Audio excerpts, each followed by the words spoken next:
Boa noite, é com muita alegria que nós começamos mais um programa Direção Espiritual, preparando o nosso coração para a grande ressurreição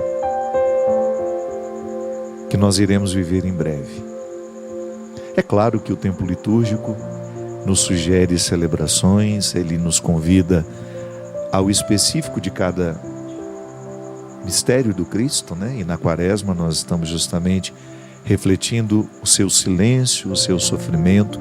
Por isso a Quaresma é um tempo de abstinência, de silêncio, de jejum e de profunda oração. Mas nós estamos preparando o nosso coração para a grande festa que é a ressurreição. E este tempo em que nós, de alguma forma, desmontamos os cenários da vida para viver um certo recolhimento, e quem dera nós pudéssemos viver isso com um pouco mais de intensidade. Nós refletimos aqui nos programas anteriores quanto nós ainda estamos distantes de ter uma vida de quietude, de silêncio, o quanto nós ainda não aprendemos com o cristianismo o recolhimento como uma opção de vida. Somos dispersos demais, né? É uma característica nossa e a gente ainda se estimula para ficarmos ainda piores no nosso dia a dia. Temos muita dificuldade de viver o recolhimento. Nessa semana ainda postei um vídeo engraçado. Claro, é uma piada, mas só para a gente rir um pouco e também pensar sobre o significado dessas coisas. Um pastor estava fazendo o exorcismo num rapaz. O diabo estava quase indo embora, de repente o celular do rapaz tocou, ele parou para atender, enfim, interrompeu o processo de libertação que estava vivendo. Aquilo ilustra muito o que nós vivemos no nosso dia a dia. Às vezes nós vamos para um cantinho da nossa casa ou de algum lugar que a gente goste, um parque. Eu não sei em que lugar você mora, alguns de nós têm essa vantagem de ter a natureza por perto. Eu tenho, graças a Deus. E às vezes o simples fato de você viver uma contemplação já tranquiliza o seu espírito, que está sempre muito agitado por causa das pressas do corpo. As pressas do corpo impõem à nossa alma também um jeito de viver, às vezes muito desregrado. O tempo da Quaresma é um tempo propício para nós colocarmos as nossas questões na pauta da reflexão, na mesa da reflexão. Eu costumo dizer que a quietude é muito mais do que ficar com a boca calada. A quietude é um estado mais profundo, que inclui também a nossa mente. É muito difícil a gente esvaziar a mente. Nós estamos sempre pensando em muita coisa. E ainda que estejamos calados, por dentro há um turbilhão. Eu sei porque eu vivi, para quem não sabe, eu fui religioso durante muito tempo, eu pertencia a uma ordem religiosa. Agora não, eu sou um padre diocesano. Eu tenho uma vida bem diferente da que eu já tive em outros tempos. Mas uma das coisas que a vida religiosa me ensinou era justamente isso. Não adianta você estar calado. A oração, ela exige silêncio da boca, sim. A vida interior exige calar a boca, sim. Mas o mais difícil, minha gente, é a gente fechar os ouvidos. Isso é metafórico. Não estou falando de você parar de ouvir o que está ao seu redor. Mas é quando você cria uma disposição interior em que aquilo que está ao redor não é mais importante do que aquilo que você tem dentro de você. E às vezes nós não conseguimos viver a quietude porque nós só calamos a boca e fechamos os ouvidos. A gente não chega ao cerne do coração, da consciência, da mente, dê o nome que você quiser. Tenho falado muito sobre isso, porque é o tema do meu livro novo. Tenho falado muito sobre essa vida interior, essa necessidade que nós temos de julgar o nosso olhar para dentro de nós e andar os caminhos de dentro. Não basta andar os caminhos de fora, é preciso andar os caminhos de dentro, porque somente quando você anda os caminhos de dentro é que você descobre a voz interior. que nós chamamos de voz da consciência, por onde Deus nos fala. Eu gosto muito dessa música, que é do meu querido amigo Valmir Alencar, que relata justamente o trajeto dos discípulos de Emaús. Eles estavam voltando de Jerusalém, depois da grande decepção que foi a cruz. Sim, nós sabemos que os discípulos ficaram muito decepcionados com a morte de Jesus. Eles acreditavam que aquele reino que Jesus pregava já seria estabelecido ali, naquela época, naquele tempo. Mal sabiam eles que o reino a que Jesus se referia é um projeto espiritual e não é material. Ele, antes de tudo, é um projeto espiritual. E ele só será material à medida em que eu construo o reino dentro de mim. Sim, porque quando eu me converto à proposta de Jesus, eu começo a viver a riqueza da espiritualidade que me proporciona viver materialmente, isso é, concretamente, as categorias do reino, que são a justiça, o amor, a solidariedade, a igualdade. Como é que um país, por exemplo, sendo ele laico, tendo a sua estrutura, toda a sua estrutura governamental, a partir de princípios éticos, claro, precisa ter.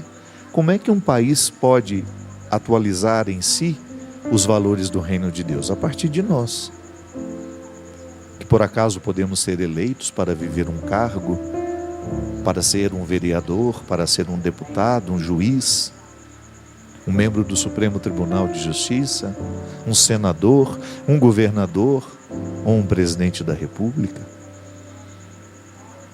Se quando somos eleitos e vamos viver a dimensão espiritual, aplicando-a na materialidade da vida, isto é, eu como um juiz, fazendo de tudo para ser justo, para não ser corrompido, para estabelecer a justiça em tudo aquilo que cair nas minhas mãos, ou como advogado, ser um promotor da verdade, como um senador, como um deputado, um vereador, um prefeito, seja qual for a função política daquela pessoa, estar ali materializando o que espiritualmente já vive. Aí sim o reino de Deus acontece. Mas os discípulos de Emaús estavam voltando desta decepção porque eles também esperavam que o reino de Deus acontecesse ali por uma ordem de Jesus, por um milagre, por um acontecimento grandioso que estabelecesse um novo tempo, uma nova época, um novo jeito de viver. Mas não. Jesus morreu. Historicamente, aquele homem não poderia mais estar com eles como estava antes. Então eles sentiram que eles perderam um pouco não, eles perderam completamente o rumo. Tanto é que voltaram, estavam voltando para casa. Pedro voltou a pescar, João fez a mesma coisa. A decepção estava no coração de cada um e os discípulos de Emaús voltavam para casa. E ali nós temos uma primeira e grande manifestação de como seria a presença de Jesus no coração dos seus seguidores a partir daquele Calvário. Ali está o grande aprendizado que eu ainda preciso aprender e que você também precisa aprender. Ao conversar com eles, e é interessante porque a construção do Evangelho diz que de repente Jesus estava entre eles, mas eles não o reconheceram. E o escritor está justamente salientando que não era mais uma presença física. Porque se fosse uma presença física e material, os discípulos não teriam dúvida de que era Jesus novamente. Essa palavra é justamente para que a gente entenda que a partir daquele momento, Jesus estaria entre nós de uma forma diferente. E isso é até interessante de você refletir, porque você poderia pensar, mas os discípulos viram com os olhos, tocaram com as mãos, sentiram o cheiro de Jesus. Nós não. Como é que nós podemos segui-lo com a mesma intensidade? A partir da experiência dos discípulos de Emaús, nós temos a resposta. Jesus continua caminhando com eles, se faz de desentendido, Porque Jesus pergunta para eles: por que vocês estão tristes? Por que vocês estão abatidos? E os discípulos perguntam: és o único forasteiro em Jerusalém que não sabes o que aconteceu? Tu não sabes o que ocorreu agora? É até um pouco indignados. Eles queriam que o seu mestre já estivesse famoso em toda a região. E Jesus faz questão de continuar arrancando deles as palavras necessárias para a construção daquela nova perspectiva de vida. Jesus queria que eles já começassem a dar testemunho do que viram e viveram. Interessante isso, né? Jesus já começa a arrancar dos discípulos de Emaús a nova convicção, que já não é mais ter presente Jesus ali histórico como até então ele esteve, e que a morte não permitiu mais. E então, quando os discípulos chegam em sua casa, e Jesus faz um movimento de que continuaria o seu caminho, os discípulos fazem um convite gentil, típico de gente educada, né? Senhor, já é tarde. Onde o Senhor vai dormir?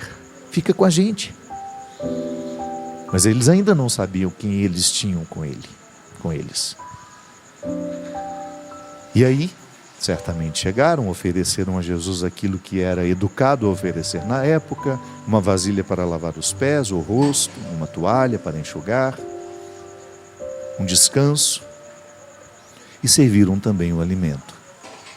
E foi nessa hora, quando eles partiram o pão, que eles reconheceram a presença gloriosa de Jesus entre eles. Sim, a partir daquele momento, Jesus estaria no partir do pão, mas também na divisão da palavra. A palavra que era dividida entre eles. Uma palavra que foi alinhavando os três. Ah, minha gente, isso tem tanto significado que nós passaríamos aqui a noite inteira falando disso. Porque nós estamos alinhavados a este acontecimento. O Cristo ressuscitado nos alinhava através de sua presença eucarística. Nós nos tornamos todos discípulos em Emaús. Porque toda vez que nós também partimos o pão e ouvimos a sua palavra, atualiza-se a presença dele entre nós. E o mais interessante, minha gente, levamos em nós esta presença. Essa presença nós levamos através do nosso corpo. É o corpo que caminha pela vida, pelo mundo, pelas cidades. Como eu dizia, se eu quero que os valores do reino de Deus sejam conhecidos, eu tenho de materializá-los. É uma responsabilidade minha como cristão. Então, se me for dada a oportunidade de ser um prefeito de uma cidade, governador de uma cidade, ou síndico do meu prédio, onde houver autoridade, que ali esteja a prestação de serviço. Foi a maneira como Jesus compreendeu o serviço. Se eu sou cristão, tudo o que eu compreendo passa pela compreensão dele. Não sou obrigado, mas eu quis ser cristão. Então, se eu quiser entender como é que eu devo tratar os meus irmãos, eu preciso olhar para Jesus, como ele também tratava os seus irmãos. Levo no meu corpo essa feliz oportunidade de materializar o reino de Deus por onde eu estiver. Sou eu que crio essa experiência. Deus me permite isso. Nós acreditamos num Deus encarnado e que continua em nós e através de nós, através da presença espiritual de seu Filho Jesus, que nos salva, que nos leva ao conhecimento do Espírito que nos santifica e que também nos coloca sob a divina proteção de seu Pai, que nos recria diariamente. Lembra que eu já falei aqui algumas vezes as missões específicas da Trindade? O Pai é Criador, o Filho é Salvador, o Espírito é Santificador. Eu, na minha relação com o Pai, eu peço a Ele a graça diária de ser recriado. Apesar de já estar aqui, pronto para viver, minha mãe e meu pai me deram todos os atributos necessários para eu crescer, para eu me desenvolver. Mas antes deles me darem, Deus estava ali como origem de tudo. Então toda vez que eu preciso mudar de vida, toda vez que eu preciso alcançar a graça de uma vida nova, é ao Pai que eu me refiro, pedindo a Ele que renove em mim a sua criação. Peço a Jesus o dom da salvação diária. Senhor, me salve de tudo aquilo que possa ser um lugar de queda para mim. Não me deixe alcançar os caminhos que me destruirão. E por isso que às vezes Deus me diz não. Às vezes eu estou com tanta necessidade de que aquilo aconteça, de repente tudo desmorona e não é possível. Sempre interpreto, é Deus me prevenindo, é Deus me cuidando de mim para que eu não me perca naquele caminho que eu tanto desejei.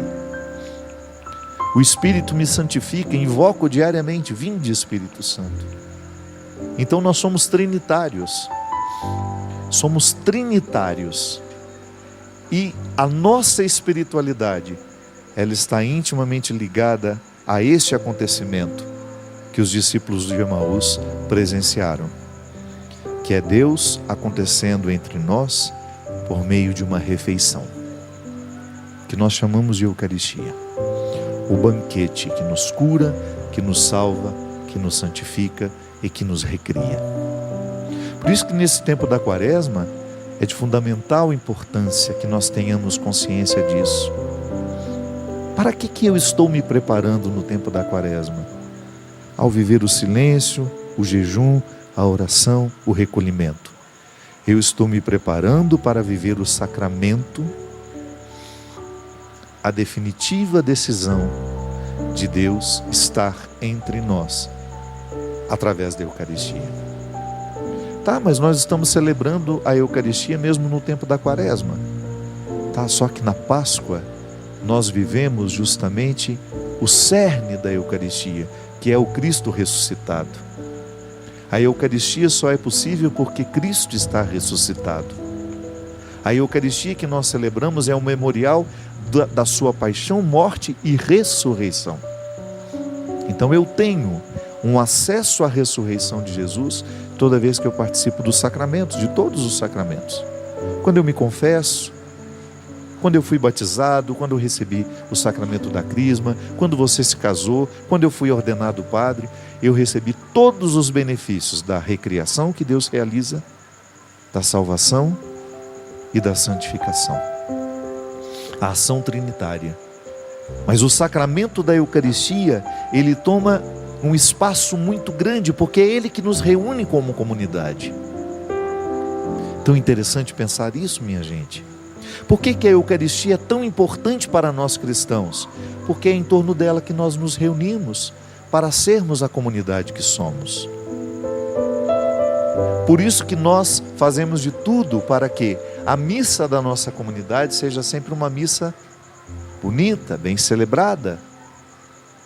Por isso que não faz sentido, às vezes, eu pegar um carro para chegar aqui em Cachoeira Paulista, porque eu acho que a única missa que tem valor é a missa presidida pelo Monsenhor Jonas Abib, ou pelo Padre Fábio de Mello, pelo Padre Reginaldo Manzotti lá em Curitiba, pelo Padre Marcelo em São Paulo. Não. Nós precisamos descobrir que a nossa comunidade é o lugar da nossa salvação. E às vezes, minha gente, ela não vai bem, e a gente tem vontade de sair dela, justamente porque nós não estamos levando a nossa contribuição de alguém que acredita que aquele é o lugar da nossa salvação. A comunidade é o lugar da minha salvação. As meninas aqui que são consagradas, que vivem aqui na Canção Nova, sabem o desafio que é viver em comunidade. Essa vivência próxima de dormir na mesma casa, de acordar no mesmo horário, de ir participar todos os dias da mesma Eucaristia, isso nos congrega ou nos afasta. Então a comunidade se torna para nós o lugar do encontro, da convivência. É ali que a gente lapida os nossos excessos, O meu irmão de comunidade, ele pode se tornar para mim um lugar de salvação ou de condenação, depende da maneira como eu escolho tratá-lo. Se eu não tenho paciência com ele, se eu faço de tudo para enganá-lo, para que ele está sendo causa da minha condenação. Agora, se eu resolvo amar, com as suas dificuldades, com seus limites, ele está sendo causa da minha salvação. Por isso a Eucaristia é tão central na vida cristã, porque é em torno dela que nós nos reunimos para encontrar Jesus, assim como os discípulos de Emaús. Mas não é possível encontrar Jesus sem a gente se encontrar com os irmãos. Não pense você que Jesus é um prazer solitário. Não. Você pode até fazer uma fecunda experiência dele na sua vida e ter com ele um momento de intimidade diário, você e ele. Mas não se esqueça de que este encontro só será frutuoso na medida em que você for devolvido aos seus irmãos melhor. Então passei 1 hora em adoração diante do Santíssimo. Que os seus irmãos percebam isso. Que depois da Eucaristia, ao retornar para casa, a sua família perceba que você encontrou-se pessoalmente com Jesus. Porque voltou mais leve, voltou melhor, mais prestativa. É por isso que às vezes os ateus ficam tão de olho no nosso jeito de viver. Porque infelizmente nós professamos Deus com a nossa boca, mas não o professamos com as nossas atitudes. Rezamos, rezamos, rezamos, rezamos, vamos à missa, vamos ao culto e participamos e pregamos e fazemos, mas somos horrorosos no nosso jeito de viver, somos grosseiros, somos deselegantes. Ali, minha gente, é que o nosso cristianismo se manifesta de verdade. Os discípulos já estavam convertidos a Jesus e por isso eles foram solidários em convidá-lo para ficar. Você nunca pensou nisso? Que se aqueles 2 rapazes já não estivessem convertidos ao Evangelho, talvez eles nem convidassem aquele homem para ficar com eles. Deixaria ele embora. Que interesse temos em dar alimento e pouso a alguém que nós nem sabemos quem é? Mas aqueles 2 corações já estavam convertidos ao Evangelho. Eles já sabiam acolher o forasteiro. Eles já sabiam acolher o indigente. Porque era assim que Jesus se mostrava naquele momento. Era um homem andante por ali. E os homens, sei lá, eu acredito que tinham mulheres também naquele grupo. A gente fica falando nos discípulos de Emaús, a gente só imagina homens, não. Aquele grupo, aquela comunidade de Emaús, que andava, que voltava para casa, porque já tinha os valores de Jesus em seus corações, convidaram aquele homem para ficar. Então veja bem, naquele acontecimento nós também entendemos que a nossa experiência com Deus nos coloca a serviço dos outros.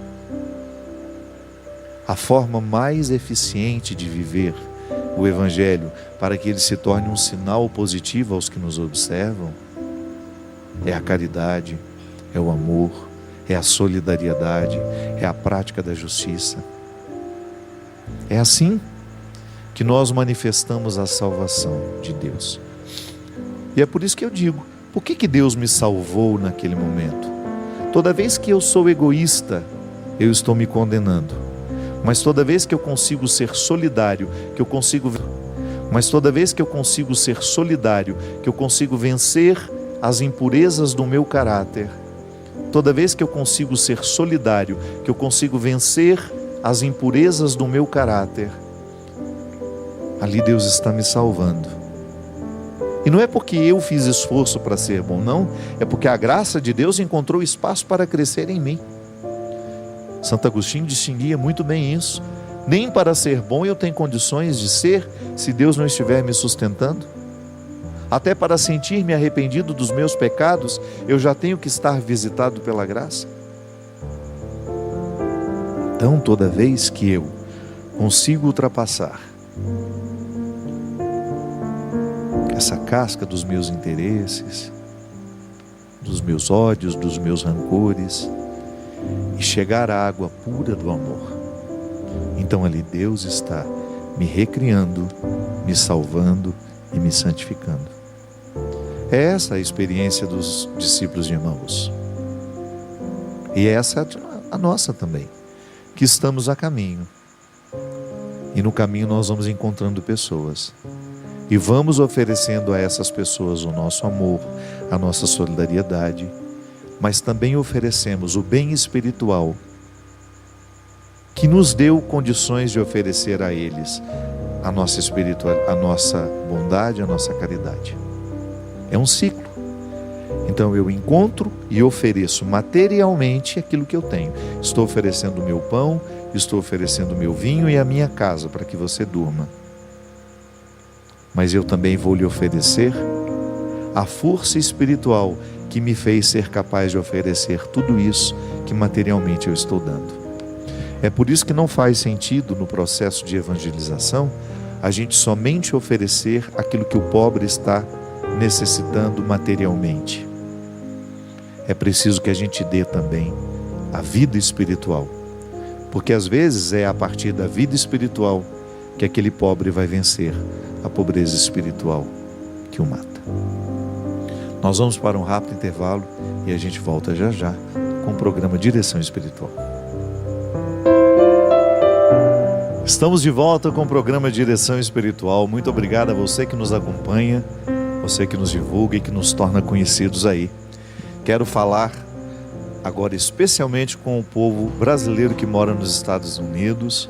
Essa semana nós teremos um enorme prazer de estar aí, eu com toda a minha equipe, para 3 eventos. No dia 29, na sexta-feira, estaremos em Danbury.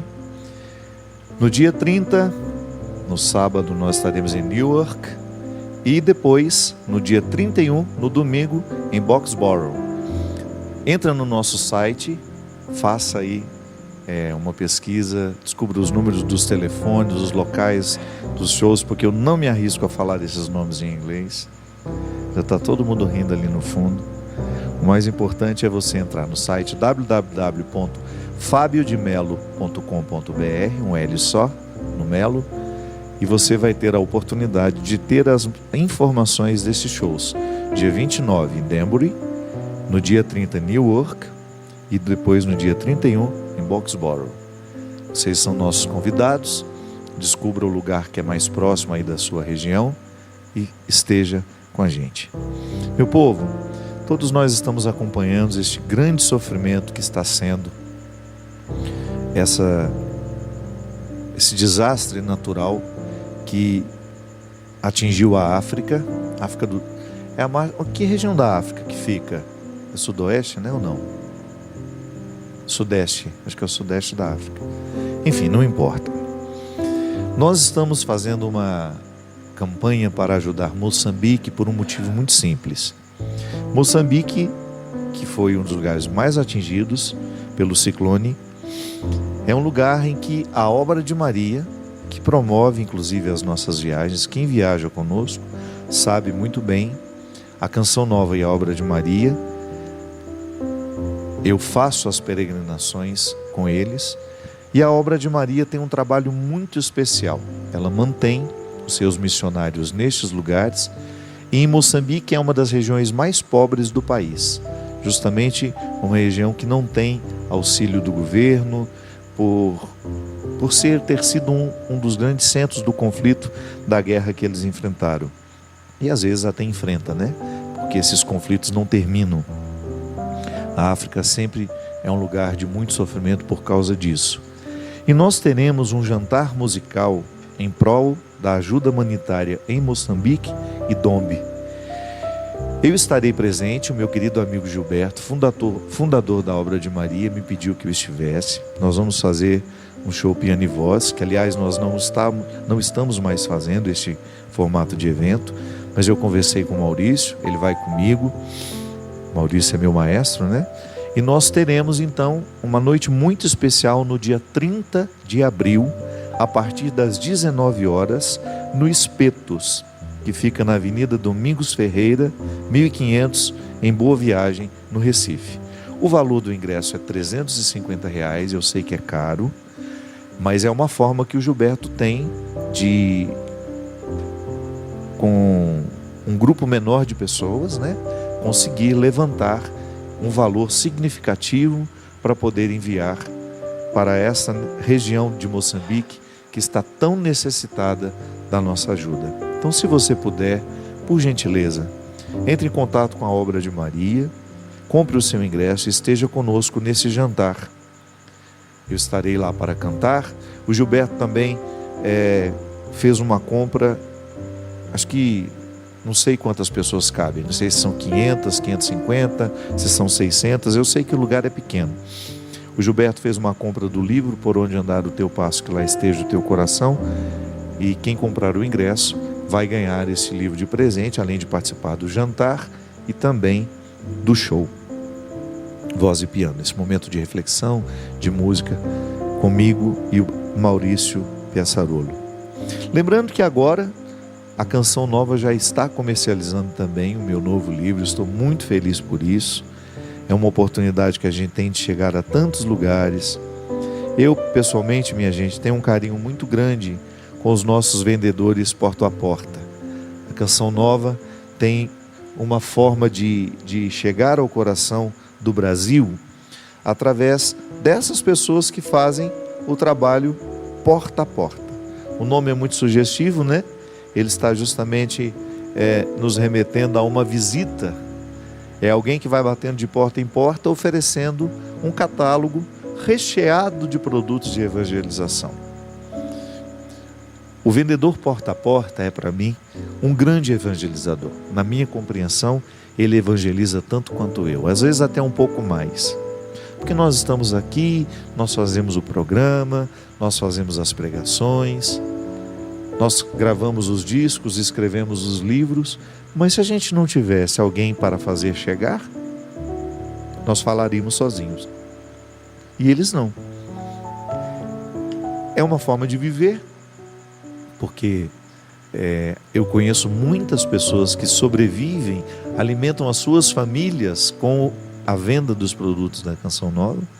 E deve ser muito maravilhoso, né? Poder chegar ao final do mês, você ter o seu rendimento, você saber que aquele dinheiro você ganhou de forma muito honesta e ainda saber que você promoveu o bem, que você não vendeu absolutamente nada que pudesse fazer mal ao coração daquelas pessoas. Nada. Absolutamente nada. Tudo que a Canção Nova aceita entrar no seu catálogo de vendas é porque está devidamente averiguado, né? Para que nada, absolutamente nada, que não seja em prol da evangelização e da construção do reino de Deus. E eu quero anunciar também aqui em primeira mão, volto a dizer, o trabalho, as peregrinações com a Obra de Maria e a Canção Nova tem sempre um desdobramento social. Ajudamos essa região da África, de maneira especial Moçambique. Nós já estamos com a nossa programação de outubro pronta. Então, se você quiser viajar comigo, a partir do dia 1º de outubro, nós vamos fazer uma peregrinação pela Itália. Nós iremos no dia 1º de São Paulo para Milão, ficaremos em Milão, depois conheceremos Veneza, Pádua, Florença, depois vamos ter a oportunidade de conhecer Siena, Assis, a terra de Francisco, esse lugar maravilhoso que provoca muita coisa boa em nós toda vez que estamos lá. Teremos a oportunidade de conhecer Cássia, a cidade de Santa Rita, que aliás é um dos lugares mais bonitos da Europa, é uma cidade toda medieval, ainda muito preservada. Depois de Assis, voltamos para Assis, depois vamos para Roma, a cidade eterna, e ali ficaremos 3 dias até chegar o dia também, vivendo em peregrinação, os lugares mais importantes de Roma. Depois, no dia 12 de outubro, retornaremos a São Paulo.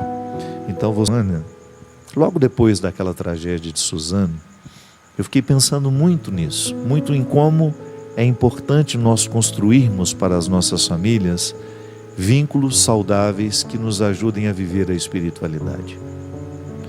Eu, particularmente, minha gente, tenho muito receio de que as nossas crianças não estejam presenciando ou sendo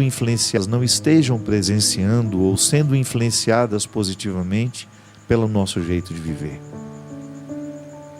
Ainda hoje eu estava fazendo assim um apanhado das pessoas que participam da minha vida e sendo muito honesto comigo a partir de uma pergunta que eu me fiz. Essas pessoas me proporcionam alegrias mundanas ou elas me proporcionam alegrias espirituais? Ah, padre, mas tem diferença? Tem. E até vou dizer, para que a gente não seja mal entendido, existem alegrias mundanas que podem ser espirituais. Digamos que uma família me convide para passar um fim de semana com eles na praia. E eu esteja de férias, eu vou. Isto que é uma experiência mundana, por quê? Eu não estou indo para rezar, eu não estou indo para fazer missa, eu não estou indo para participar de um evento, não. Eu estou indo para uma convivência na beira do mar. Claro, posso até celebrar a missa, mas o convite não é para isso, o convite é para descansar. Então a gente poderia dizer que basta ter uma casa na praia para ter a oportunidade de ser amigo para convidar o outro para estar lá. Isso é uma alegria mundana, que eu posso transformar em alegria espiritual dependendo dos assuntos que conversaremos lá, do que viveremos lá. Tudo pode ser espiritualizado, eu não tenho dúvida disso. Um encontro com alguém no metrô pode virar um momento de espiritualidade, se assim desejarmos. Depende do assunto que a gente trata. Porque a espiritualidade, ela começa a acontecer em nós quando o nosso espírito é elevado. Ali existe espiritualidade. Então, se eu estou tendo uma conversa que me fez pensar nos meus problemas, que me fez refletir a minha vida, o meu jeito de viver, eu naturalmente estou tendo uma partilha espiritual, sim. Mesmo que a gente não fale de Deus. Porque às vezes as pessoas têm restringem muito o conceito de espiritualidade, achando que só é espiritual quando nós falamos de Deus. Não. Quando nós falamos em mudança de vida, em mudanças positivas de vida, nós estamos falando do resultado de Deus em nós. E há pessoas que conseguem despertar isso em nós. Então são as amizades que me espiritualizam. São as situações que vão provocar em mim um bem-estar. Por que eu comecei a pensar nisso? Primeiro, por causa da tragédia de Suzano.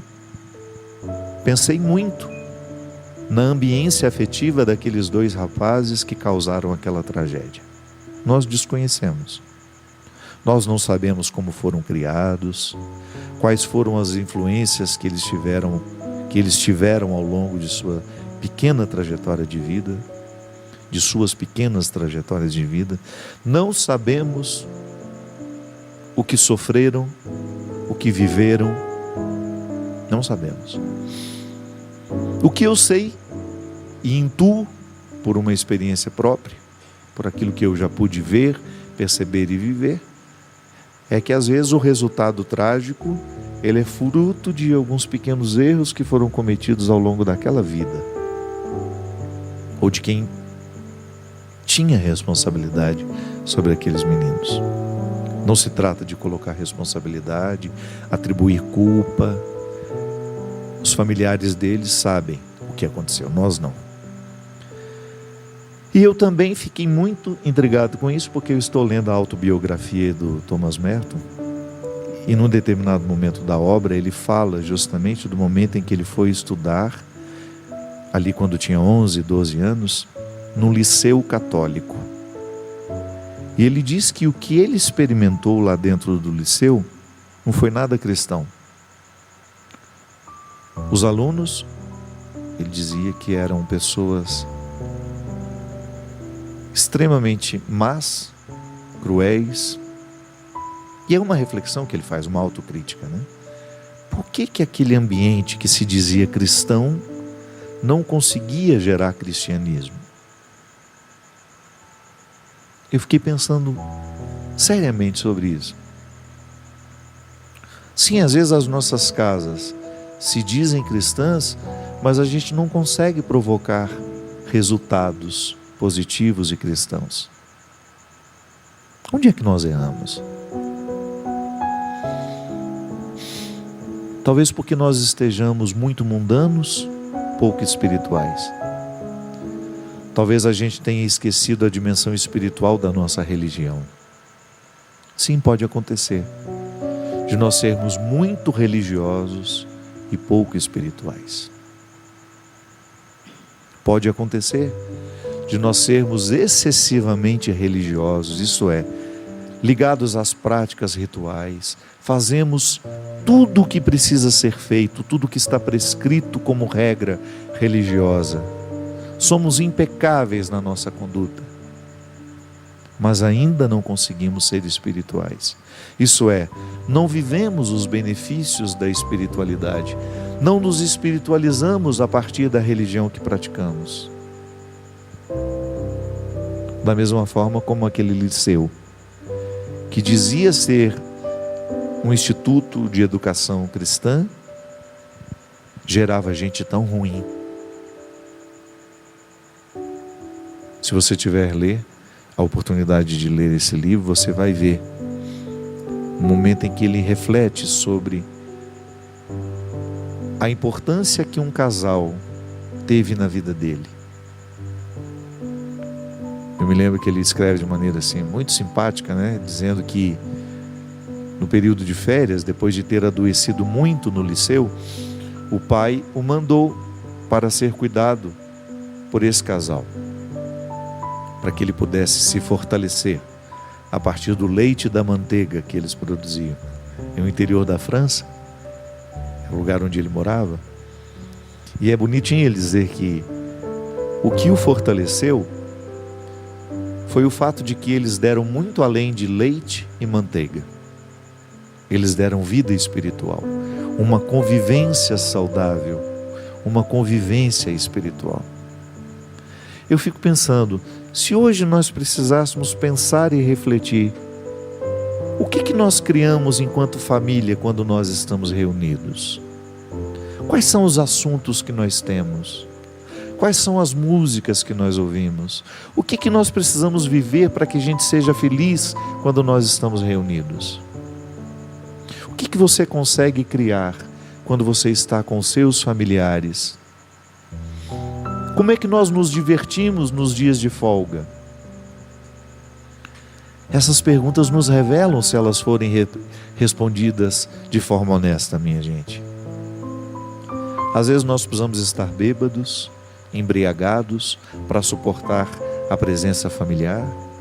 Às vezes nós optamos passar os nossos dias de descanso trancados dentro do nosso quarto, vendo uma série, começa de manhã, vai até de madrugada e a gente não para, e não sobra nenhum espaço para a gente conviver, para a gente se ver, para a gente sentar à mesa, para a gente viver uma alegria que nos espiritualize.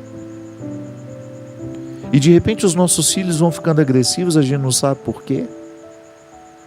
Porque nós não estamos observando a rotina que nós estamos criando. E colocamos na plaquinha do nosso lar que nós somos católicos, que nós somos cristãos ou que somos evangélicos. Eu não sei se você acompanha nas redes sociais, mas a expressão cidadão de bem, homem de família, tornou-se motivo de piada. Porque boa parte das agressões das pessoas que hoje vêm com 1000 pedras nas mãos para poder atacar outras, tem lá nas suas biografias, nos seus perfis isso. Católico, cristão, ou evangélico, cidadão de bem. Família tradicional. Às vezes nós ficamos muito ocupados com as fachadas e muito displicentes com os conteúdos. Estamos muito preocupados com o que nós mostramos para os outros e muito negligentes com o que nós vivemos entre nós. Uma comunidade, nós falávamos no início, A comunidade que você frequenta, o grupo. Eu sei que no Brasil há muitos movimentos que nos fazem viver reunidos. A vida eclesial, ela nos oferece muitas oportunidades, muitos grupos. O que nós vivemos ali nos espiritualiza? Aqui antes ainda falava do grande desafio que é oferecer ao pobre algo material que ele precisa, mas junto com a materialidade que nós oferecemos, oferecer também um bem espiritual. Enquanto eu falava, eu me lembrava da oficina de Nossa Senhora. Eu não sei se você conhece. A minha querida amiga Vânia faz com que essa oficina aconteça. E ela foi levantando gente do Brasil inteiro que se apaixonou pelo projeto. No que consiste o trabalho da oficina? Construir enxovais para recém-nascidos, para serem oferecidos a mães pobres.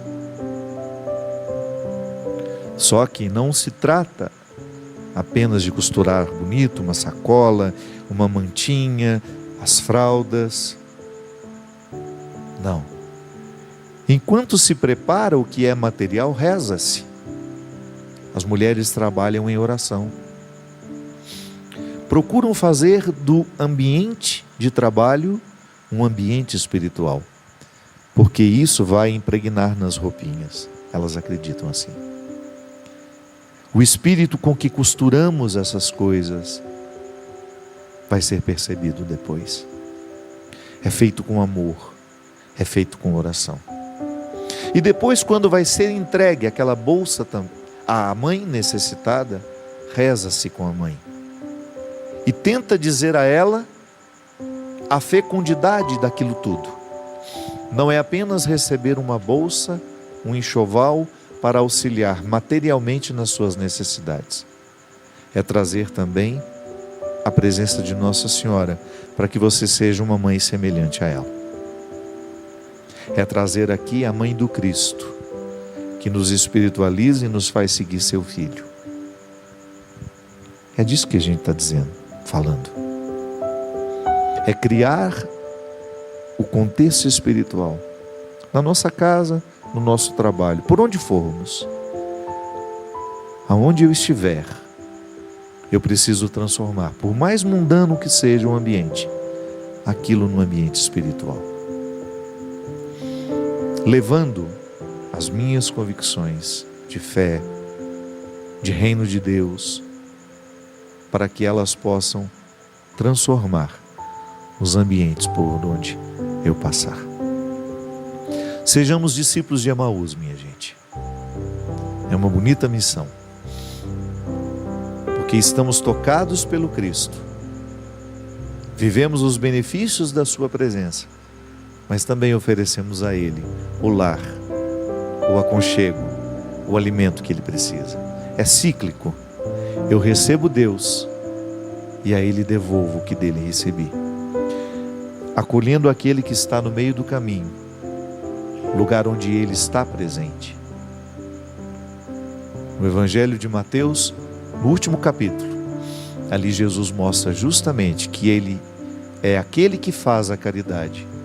Ele está naquele que faz a caridade, mas Ele está também naquele que recebe a caridade.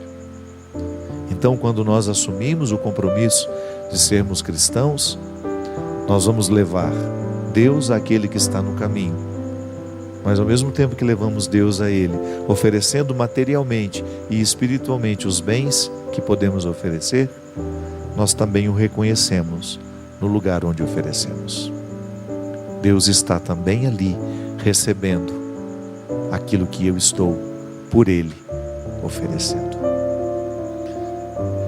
Que o Deus derrame sobre nós a sua bênção, e que sejamos sempre discípulos de Emaús, caminhando na direção dessa ressurreição que nos espera.